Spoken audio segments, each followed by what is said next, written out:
spicy, mild, or somewhere in the middle. Answering all your questions, so turn it up a little. Is a meat dude, yeah, it's a meat dude, yeah. All right, ladies and gentlemen, the time is here. It's the first episode of My Friend the Meat Dude. I'm Patrick Remmick. This is my friend Spencer Wirt, the AKA the Meat Dude. He wanted to be known as the big baller with huge cojones, but I told him I wouldn't lie on a podcast. But you tell him about yourself, Spence. Yeah, so I grew up on a ranch, small town, North Dakota. Went to school at NDSU, pursuing an animal science degree.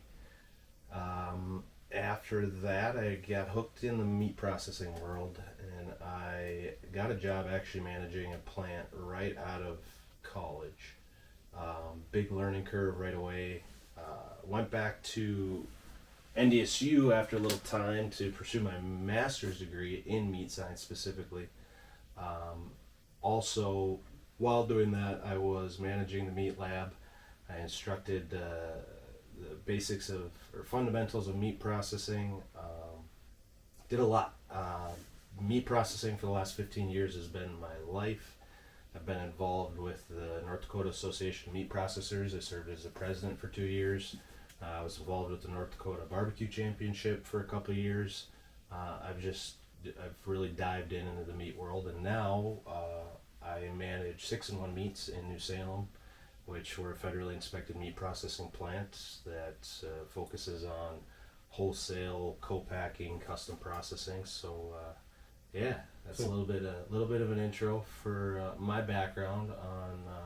We'll dive in a little later of how the term meat dude came to be, but it's a fun life to be in. Yeah, sounds like you wear a lot of different hats in the meat world. Definitely growing up on a farm and now packaging, cutting it up, putting it all out there, and then dealing with all the ins and outs through all the different processes is pretty cool. So that's kind of the whole idea of the podcast. We wanted to get the knowledge out of the meat dude, the guy that's been through it, that's done it, that can answer all the questions on the fly.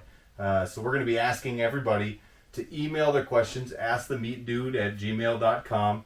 Send your questions. You can follow us on Facebook. We're going to have this podcast on YouTube.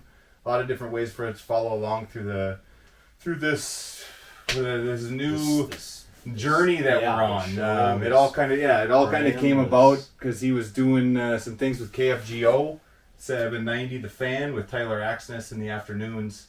Every Thursday at 2:15, Spencer Wirt gets on, and everybody has deemed him the meat dude. So we ran with it. Yeah, seven-ish years ago, like all good stories, it started at a bar. I was at the my local watering hole of Fargo, and one of the bartenders was the producer of Afternoons Live with Tyler Axness, and I was sitting at the bar, and we got to talking about this new segment that they wanted to try, and they were wondering if I would want to come into studio and start recording just people texting in questions about anything and everything about meat processing world, cooking, seasonings, what cuts come from where, we had questions all over the board. So of course I jumped on the opportunity to do that, and fast forward to today, still doing it, live 15-minute segments every Thursday, like you said. It's a lot of fun. It's straight shooting from the hip. There's no prep whatsoever. They call me, I'm in the middle of work. Usually bloody. But yeah, just from work. Equipment on, noise in the background. They call and say, "Hey, we're live in a minute." I'm like, "Okay." All right, step out of the room, and we have a fun conversation every Thursday for about 15 minutes. Cool. Yeah, there's that kind of leads me down the road of Spencer and I. We just moved to New Salem about 5 years ago. About the same time, we both play basketball, both golf, both of hunting and fishing.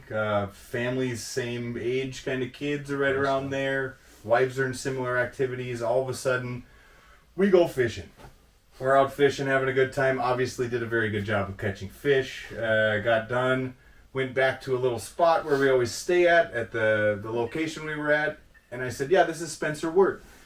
And the other guy that I was standing there says, "Oh, the meat dude?" And everyone's like, "What? what? Are you like, okay, dude, this guy's got some weird nickname no one knows about in New Salem. So we're driving home, and Spencer had a couple beers at the bar before we left, and he started yapping about how he's this local celebrity. The 2-hour drive home, Patrick, you had enough questions about the meat dude to fill that whole drive. Well, that doesn't specifically state you're talking about steak. So, I just had some questions right away. So, you got to wonder about those kind of things. But from there, it just kind of kept snowballing. He said he wanted to do a podcast. So yeah, I mean, we've both been kind of flirting with the idea. You bring to the table your expertise in the production side of things, and I'm just here to talk about meat, really. But I think with both of our experiences and expertise coming to the table, we could do some fun things. Yeah, I think so. I think there's a lot of things that can come out of it. Hopefully, we can take the audience from KFGO, build it with the YouTube channel and the Facebook, and have like a lot more interaction than you've had. You've just had the email questions, but now we can kind of get some different things. And we're also going to look at having guests, so different people in the industry, a lot of people that you're well connected with already. Try to find time in their busy lives to sit them down and. Yeah, being involved with the association, that represents 20 plus plants in the state of North Dakota right now, being involved at NDSU, all the connections I had there.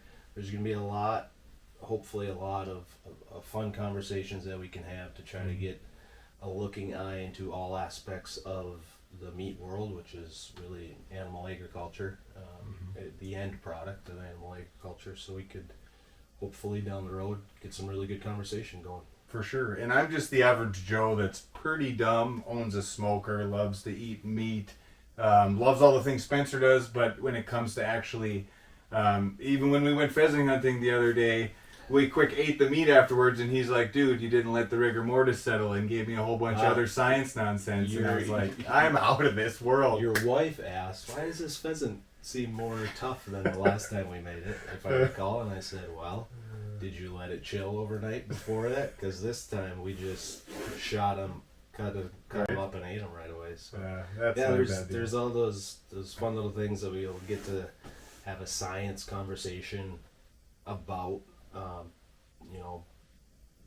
Getting my master. I gotta be specific. I didn't get my master's, but pursuing a master's degree. Pursuing a master's degree really opened my eyes into the true science of what's all going on, and it's. Butchering is an art form. It's something that's passed down from generation to generation, and there is a lot of art there. But there's a science behind why things got started doing it that way, why they're continued to be do that way, or what things have we changed based on science and microbiology and all sorts of cool fun things. Yeah, a lot of things that when you just look at a steak or you order it on the menu. Shows up and you eat it and it's delicious. There's a lot of stuff that went into there that I think a lot of people would appreciate. Maybe some don't. Maybe some just want to eat it and go sit on the couch, and that's cool. But we want to try to bring them a little more in-depth stuff to it. So moving on, we want to move into a sponsor. We have some sponsorships for the YouTube channel this week, or this episode. It's going to be Emma's Design Co. We used her to make our graphic design logos and helped us kind of with our names and our overall feel and different things. And I've worked with a lot of graphic designers in the past, and she was not saying that they were bad. I've had a lot of good graphic designers. Everyone's kind of a little bit different in their philosophies on how they want to run things, but she was really easy to work with. She wanted to know everything about us and kind of get a good feel, and didn't just come up with an idea that she liked. She tried to fit that idea into what we were working with, so that was kind of cool. Yeah, I've worked with them on. Well, this would be the third project that I've worked with her on. She's been great to work with every single project. She designed our rebranding of our association, North Dakota Association of Meat Processors. So all logos, website, all that branding she designed. 6-in-1 Meats. She helped, she did design that logo. And all the graphic packages that are involved, which me being a butcher, the documents she sends after producing something, I'm like, there's so much information and so many logos and colors and color schemes. I'm just, she's great. She's awesome. Yeah, the 3 letters after the dot, and it's like, I don't know what all these stand for, but I'm going to put them in and see if it works. It's great, so it works out really well. But yeah, she honors where you've been and designs where you're going, building brands that champion and propel for you to the future. So to bring in the vision of life and and the intentional design that works as hard as you do, you got to visit emmadesign.co to learn more. So we thank you, Emma, for all your help in dealing with us two yahoos while we get this thing all started. I will say our logo is pretty legit. I like it. I think she made me look like a pretty nice looking cow. Yeah, so I'm alright with that. My only request was that she makes sure my mustache showed up. Right on. And it does. Yeah, that was good. It was good. I think she hit it out of the park. We're really thankful for that, Emma. We appreciate that, and I know you'll be sponsoring some other episodes for us and different things, but we'll always be looking for different things going forward. Her ideas are awesome. So, but yeah, we wanted to talk about our Thanksgiving.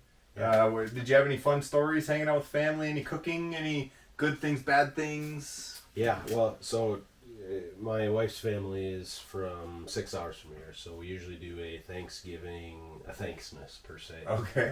So we did turkey for Thanksgiving, and then for our Christmas, we started a tradition pretty much when I got into the family, in that we have prime rib and lobster tail for Christmas. Nice. Okay?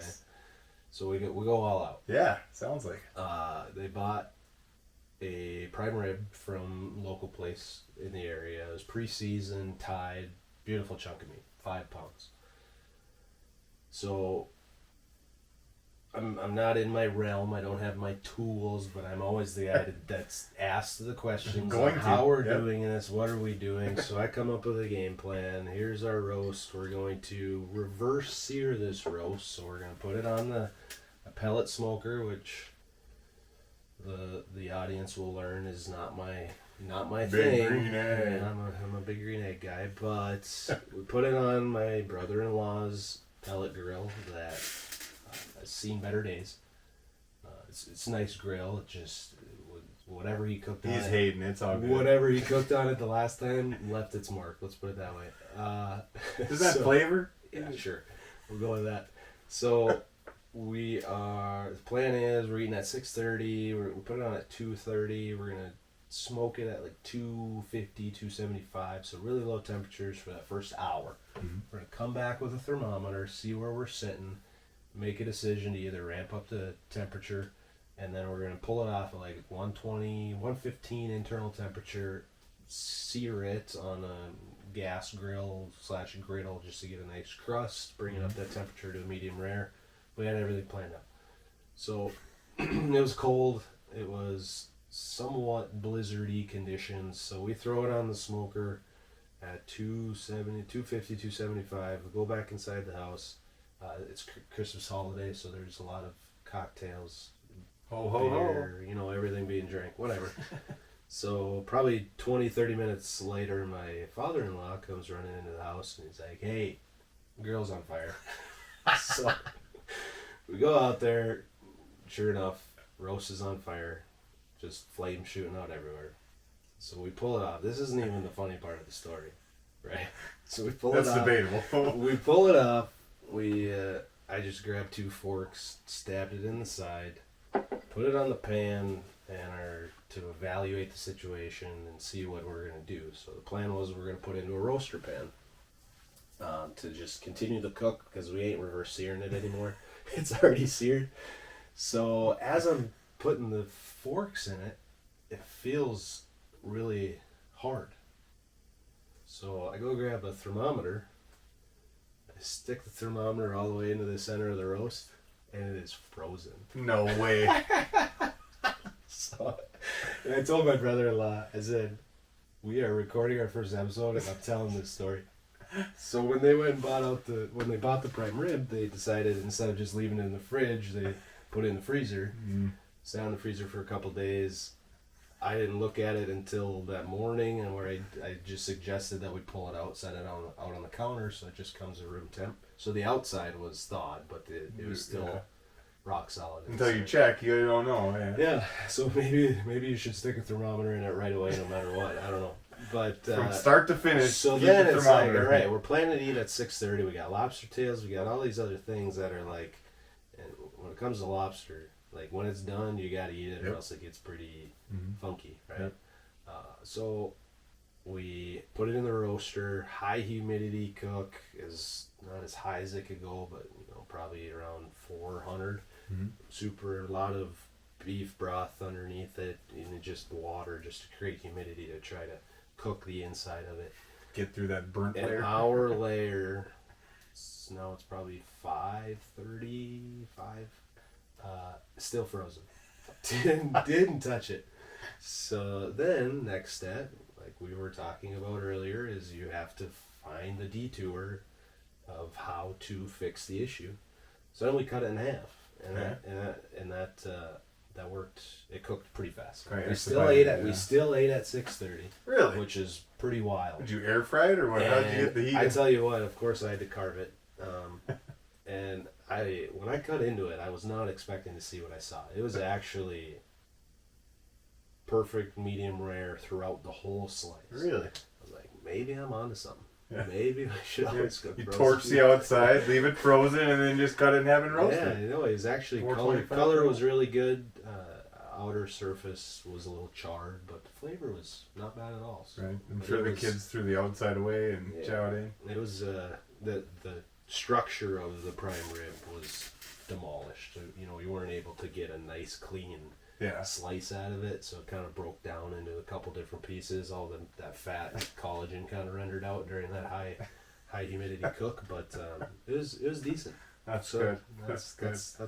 that's the fun, exciting Thanksgiving thanksmas. Yeah, the thanksmas. No, that's awesome to be able to smash out 2 holidays and only have to do that once isn't a bad deal. You get it all wrapped into one, so you probably got some gifts, got some food, got some this. Kids got gifts. The Always problem good. with kids getting gifts is they want to open it and play with it, and then you have to remind them we have to drive all the way home. You're gonna lose half the pieces. You're gonna be mad when we get home. So it was a good holiday. Yeah, but then it's like lost and found in the car, for dads, because that's essentially who draws that card. Right. Is it always, yeah. Well, we didn't have anything near that. We threw turkey to the side, and we went with some filet mignon wrapped in bacon. Nice. My dad just cooked it slow on the propane grill. Super nice, about a little over medium. Everything went really well, and my nephew and I battled it out, and we each ate 4 of them. We had to Nice. finish all that protein up before watch that big Packers win. So it was just one of those deals, because he was gonna get a little mad that I was gonna bring the Packers into it, but you got to go Pack go. It's a big deal. Since Spencer doesn't really have a We football live in team. North Dakota. Yeah, I'm not a Vikings fan. I have a brain, so it's one of those deals. So bring on the hate, Vikings fans. I'm totally fine with that. But it's always good banter, good things, and yeah, perfect. All right, well, so we're gonna get into a little story time. I think we got some things where this will be some older stories. When we went pheasant hunting earlier this year, we brought it up how we got our 4 pheasants, or we couldn't get 6 in our That's big four, walk. but 4 between the 2 of us. Well, absolutely. We're not illegal. We didn't win Yeah. We're out. the boys in brown showing up, knocking us down here. We don't want that. But yeah, we went out, and it's a beautiful first day walking out in the field, and my daughter came with us, and she was walking with us, and I am not a good shot. Not at all. And one got up right in front of Spencer, and he fired a couple times at it, and Ella said, well, he's not very good either. So it was pretty kind of fun. So we still knocked down some birds. I think we had to work the rust out a little bit. We got some birds down. It was a fun day. And then I had to. Well, then it was a butcher competition between us, right? Yeah. Because Yeah. we've both been hunting pheasants our whole lives, and there's a couple different methods on how to either breast them out or get the whole carcass out. So, Yeah. Patrick, you thought you had one up on me on how I to don't, process but a I pheasant. wanted But to. you I did. wanted to, because you acted like you didn't know what I was talking about, and then you were like, well, yeah, you just do this, and I was like, wow, that was kind of dumb to try to stump the meat dude, but I will do my best. Yeah. Definitely at that point, but also it's getting colder outside, so I'm excited. I know we like fishing in the summertime, shore fishing, whatever. We get out whenever we can with the kids and the friends. But ice fishing, I'm excited. We're going to probably do some on-site podcast episodes and maybe an ice house or doing some different things. Maybe we're going to go over to the butcher shop here at 6 and 1 Meats and probably sit in the locker room, talk shop. The lot, like the cooler. Or the locker, cooler, not the not the locker. locker. Room. That See? might be weird. But Well, it would be the locker cooler. room, right? I don't know. Maybe that's a segment we need to call or Yeah. something. I don't know. It kind of has, talking shop, but then also, it's the meat locker. We might have just came up with something and I didn't even try. I don't even know at that point. Spicy, mild, or somewhere in the middle. Answering all your questions, so turn it up a little. Is a meat dude. Yeah, it's a meat dude. But we'll get right into Ask the Meat Dude. So the big thing with this is we don't have questions yet. We're going to need you as an audience to help us out as we keep going forward. But we wanted to take some of the most Googled holiday meat questions and throw them at the Meat Dude. So our big thing right here is question number 1. How much, which he said earlier, these ones are just great to answer because they're so basic, which is super funny. Yeah, not that they're basic, what'd you say, the number one asked questions on Google? So they're asked a lot. Yeah, they're asked a lot. Yes, and it should almost become common knowledge at that point. But let's get into it. America, I don't think is getting smarter. So we'll see where we go. AI will maybe save the planet. Yeah, right. All right. So how much meat/turkey each person should get? So say you're making something for 12 people. How much turkey should you make per person? I mean, So here's why this question is almost impossible to answer. Okay. Are they fat? Are they skinny? Do they eat a lot or not? What kind of turkey are you cooking? Is the question referring to a whole bone-in full turkey? Are we talking turkey breasts? Because the yields of those two products after cooking are drastically different. Bring back to a little part of my past is I used to manage a little catering business in grad school. There's grad students who, they couldn't have jobs because they're busy doing grad work. So we started this organization was started by one of my professors and advisors many, many years ago. It's called Carnivore Catering. And so I kind of helped facilitate, manage that, ordering, scheduling, things like that. Normal protocol when you're preparing meat for catering is a half a pound of fresh meat per person. Wow. But you can't equate that to turkey, right? Okay. That's beef and pork roast per se. That's not even, you can't even use that rule. Is that because they're more dense or where? Yeah, so like a half a pound normally will cook down of like we use the shoulder clod to arm roast essentially. A half a pound will cook down to about a quarter pound, so that's a quarter pound per person. That's how you kind of figure out your base rate of what you're charging. That's kind of the catering package. Now, we also once or twice a year used to cook steaks for the NDSU football team.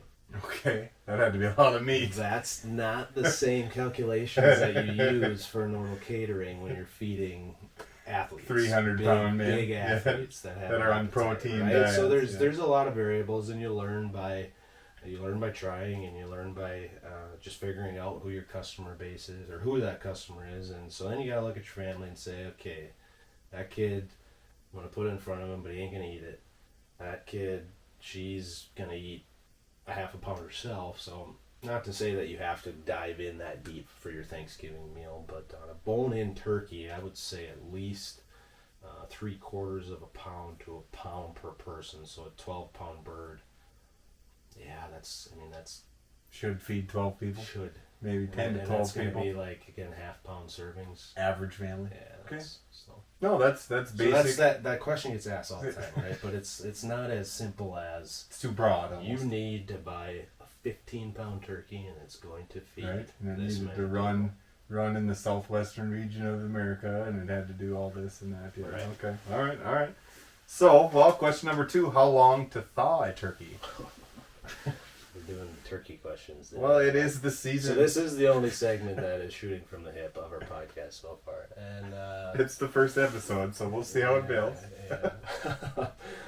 What, 4 days? 5 days? Really? That long? I think so. I would screw that up. Don't ask me. I think that's the whole point. We should preface that I am a red meat dude, but bone-in turkey froze solid is going to take some time in the refrigerator. Yeah. Probably 4 days. Okay. There's a hilarious social media post that usually comes out about 4 days before Thanksgiving. Like take your turkeys out or whatever. Reminder, take your turkeys out. It's somewhere in Samaria.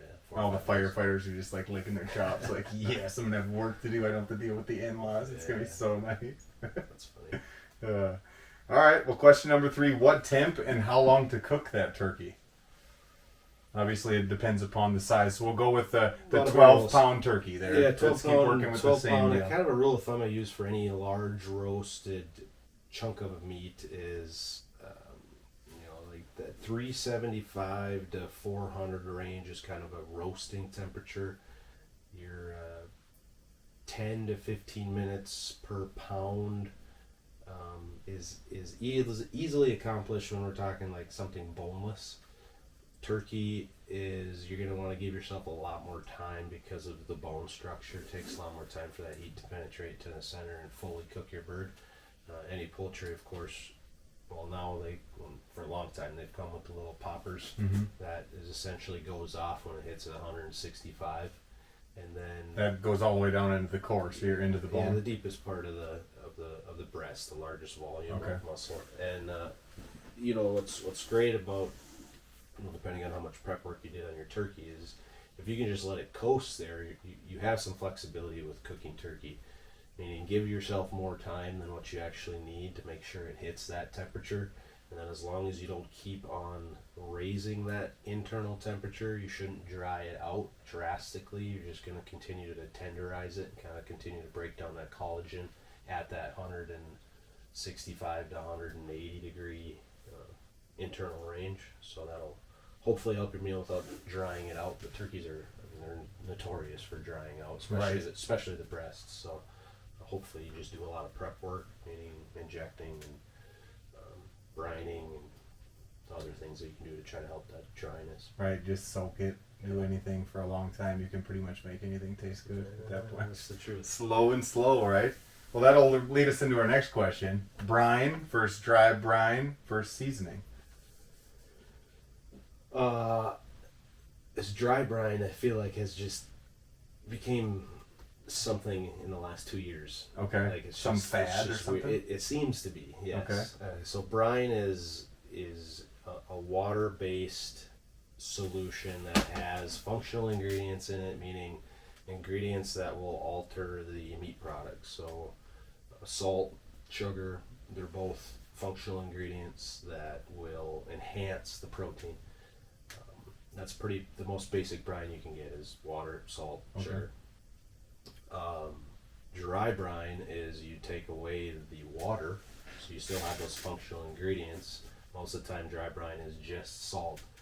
And I wouldn't suggest that on a turkey, but you're seeing it done on beef a lot of the times. They dry brine it for 24 hours or something before they cook it. Yeah, on a roast, or I've even seen it done on a steak. And essentially what that's doing is that salt will pull moisture off the meat, which sounds weird. You're like, why do I want to pull moisture out of the meat? Mm-hmm. But there's a difference between the moisture that's pulling out and the fat within the product. So you're pulling out water, readily available water, that will concentrate the flavor of that protein, hence enhancing the flavor, the end result flavor, with a more concentrated flavor profile. And you still have, as long as it's cooked correctly, you still have the moisture that's going to be created from the fat, so you're still going to have a moist steak as long as it had enough marbling to begin with.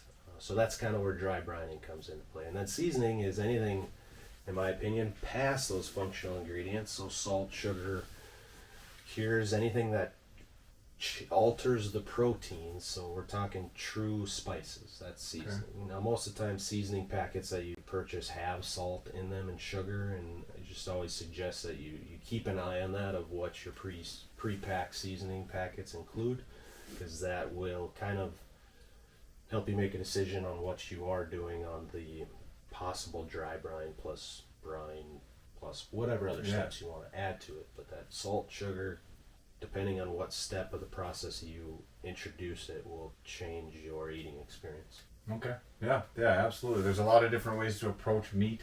A lot of different avenues. Like we were talking about earlier, before we turned the camera on here, we were talking about how basically there's no exact science, but there is science to it as you go about, because it's kind of give and take, and you got to kind of deal with 100%. Everything's different, you know. Yeah, I mean, ask as a butcher, ask a barbecuer, ask a chef.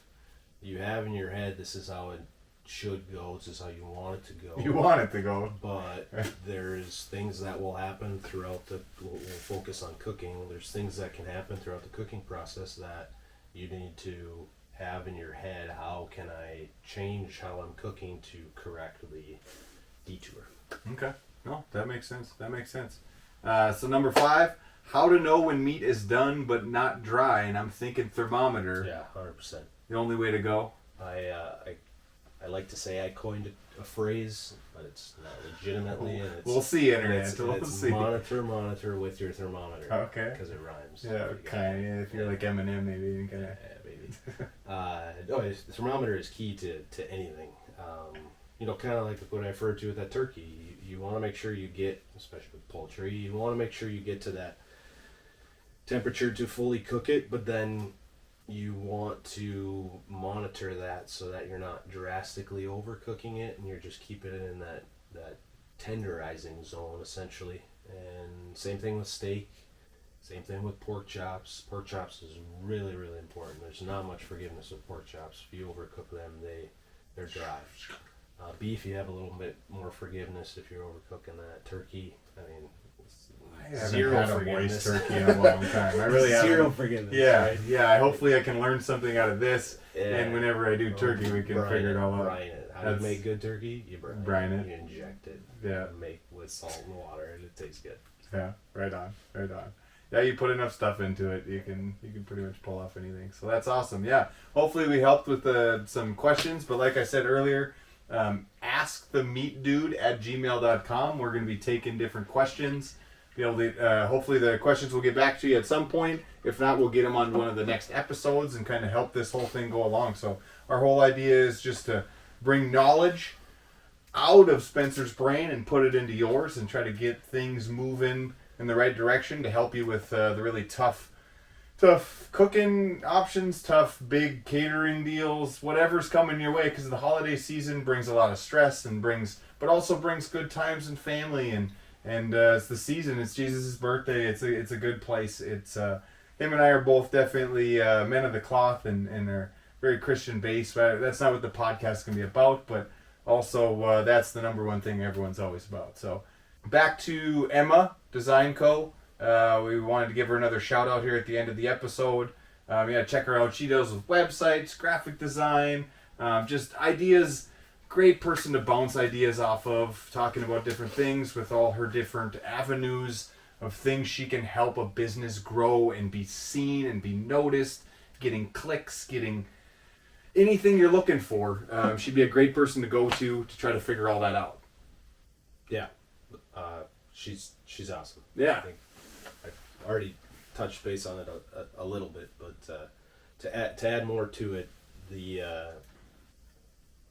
2-3 years ago we revamped our association. The North Dakota Association of Meat Processors has been around for many years. It's dwindled in involvement. 2 years ago we decided that we wanted to rebrand, to try to. There's a lot of new butcher shops in the state of North Dakota. Being a part of an association of like-minded people is super important. I've learned a lot being involved for the past 12 years. So we rebranded. So I tasked Emma with a pretty hefty task, right? Mm-hmm. Is to help us redesign and market this association to butchers, which is a tough ordeal. Butchers are hard to market for. They're in the dark rooms chopping stuff up. We had a lot of success the first 2 years. We had a lot of growth. I stepped down off the board to let some new people get an opportunity at it, and I see what they're doing with our association here in the month or the year of this year, 2025, about the last 7 months, and they've really taken off even further down the road, which is awesome to see with the help of Emma. So that's again, she's great. Yeah, check her out. Yeah, absolutely. EmmaDesign.co. She can help you out with all your needs. So we just want to give her another shout out. Thank you to all the listeners that have tuned in. So Yeah. far at this point right now we have 0 listeners, which Right. is always We'll see- fun, we'll but see what that's happens. we can only if we set the bar low enough, we will always succeed. That's been my goal. If the minimum's not good enough, can't be the minimum, right? That's kind of good to go there. But we'll only have this on the YouTube for now as we kind of grow it. Check us out on Facebook. Staying in touch with the Meat Dude, trying to get him different ideas or questions. We'll try to get back to you. Please like or just subscribe for us. Comment, share, send us what you're cooking. Get involved. We want to interact with everyone, our listeners, and try to be as open and available as we can. Between Spencer and I promise I won't make up something and tell you. I'll try to make sure I get the right information from him. Or if he does, I'll just call him out. Oh, that'll even be better too. It'll be like, dude, I told you you're not the meat dude, right? Yeah. So next episode we'll probably have some more stories and some different things and some more questions.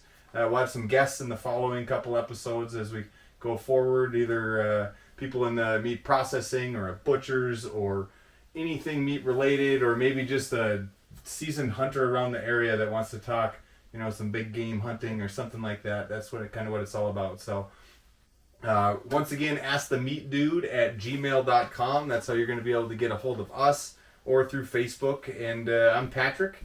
That's Spencer the Meat Dude, and that's episode 1. Hope you enjoyed it. Thanks. That sure smells good. Firing it up in the backyard, cracking one. It's time to chill. From the ranch to the steak, take it from the farm and put it on your plate. It's the Meat Dude, yeah. It's the Meat Dude, yeah. All the degrees from universities, bringing science in on how hot it's supposed to be. It's the Meat Dude, yeah. It's the Meat Dude, yeah. Spicy, mild, or somewhere in the middle. Answering all your questions, so turn it up a little. It's a Meat Dude, yeah. It's a Meat Dude, yeah.